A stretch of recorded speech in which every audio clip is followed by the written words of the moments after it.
In the last couple of days, we've had some surprising information about the next Battlefield game and the future of the franchise, and in typical fashion, this was from the most recent quarterly investors call from Electronic Arts, and it revealed a bit more information than they usually do. And I wanted to talk about this because it's really easy to miss if you don't follow along with this stuff, because they don't necessarily make a press announcement or anything like that.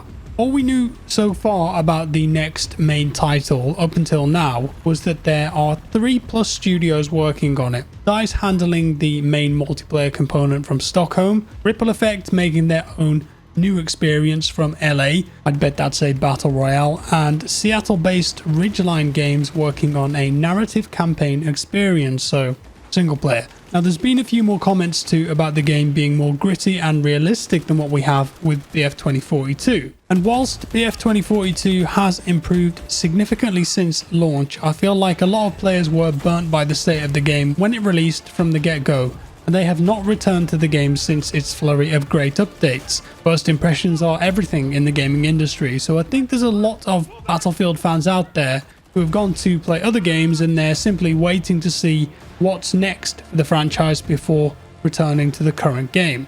So then, what was said? Well, Battlefield was only mentioned on 6 occasions during the whole call, but the new info came in the Q&A section. This was Andrew Wilson, CEO of EA, replying to a question from Eric J. Sheridan of Goldman Sachs related to distribution and content. Andrew said, "Our ability to launch the number of EA Sports games and updates every year, our ability to take Apex to 200 million people, our ability to take The Sims to 70 million people, our ability to bring Battlefield back in an entirely new way in the future."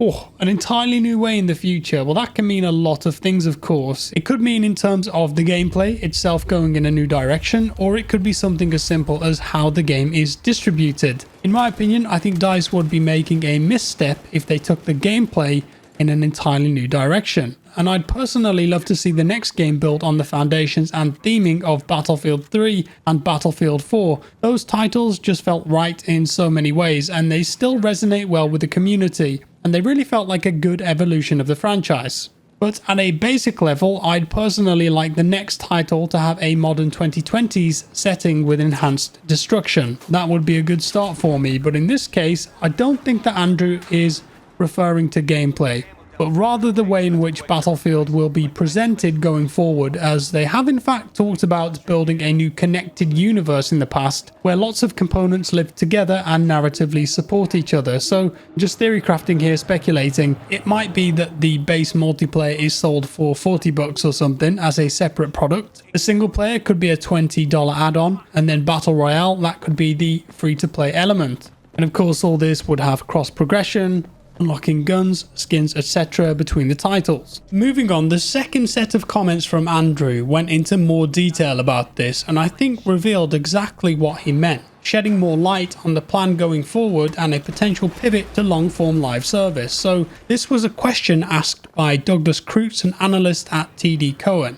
He said, "Just wondering if you could give an update on how the various projects that are associated with the Battlefield IP are progressing, and maybe how that plays into some of the things you said earlier about giving your big franchises time to gestate so that they're great when they come out." Andrew replied with this. Yeah, I mean, we don't have any date announcements or feature announcements, if that's the question, certainly at this time. What I'd say is I think we've put together an extraordinary creative leadership team. I know we've got the team gathering actually this week in Sweden. I had a call this morning with some of the leadership and they're very bullish on how that's progressing. I think we've got extraordinary confidence in that team and extraordinary confidence in the progress they're making against the future of that franchise. And I come back to, we're not just building a game, we're building a platform, content as a platform to drive live services over the decades to come. And so as we continue to move through this process and becomes appropriate, we'll share more about the future of Battlefield, but it is firmly implanted in that first pillar of our strategy,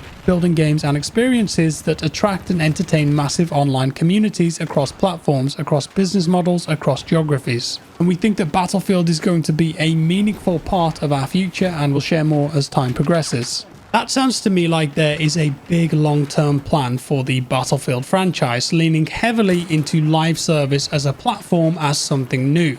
So I'm now expecting that the next title is just called Battlefield. Let's say that it constantly evolves on the same next generation engine for the next 10 years or so, adding core multiplayer components and content along the way. In those 10 years, we get a ton of new maps, guns, gadgets, expansions, single player levels, raids, battle royale updates, portal updates, etc. Maybe that's the kind of future that Andrew is alluding to here, and it's something that has been rumoured and talked about before. And I could be reading into it too much, but the kind of language that he's using here certainly makes me think that that could be the case. And looking at how successful other brands have been with similar business models, Fortnite is the biggest example, perhaps Battlefield goes down that route too. As for when we, the fans, will actually get to see or play this new thing, whatever it is, well, I wouldn't hold your hopes out for anything soon. I personally think that it's going to be October or November 2025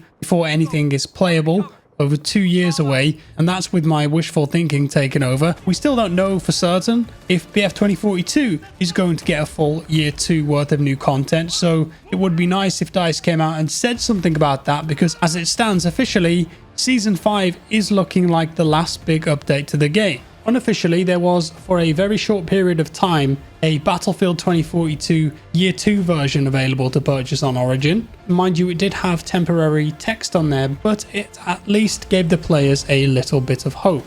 Going back to this new Battlefield experience though, there's no doubt that EA have got a lot to prove when the game releases. Players won't forget how BF 2042 started out, and it obviously needed more time in the oven. And I hope that that's the #1 consideration with this project. Get it finished and full of features before it goes up for sale, and give the developers the time and the resources that they need. It might be a good opportunity, in fact, to run longer public beta versions of the game before full release, so more bugs, problems and imbalances can be identified. After all, just from a brute force perspective, millions of players playing for hours every day will discover more issues than small internal teams could, so longer betas would definitely be welcomed by the community.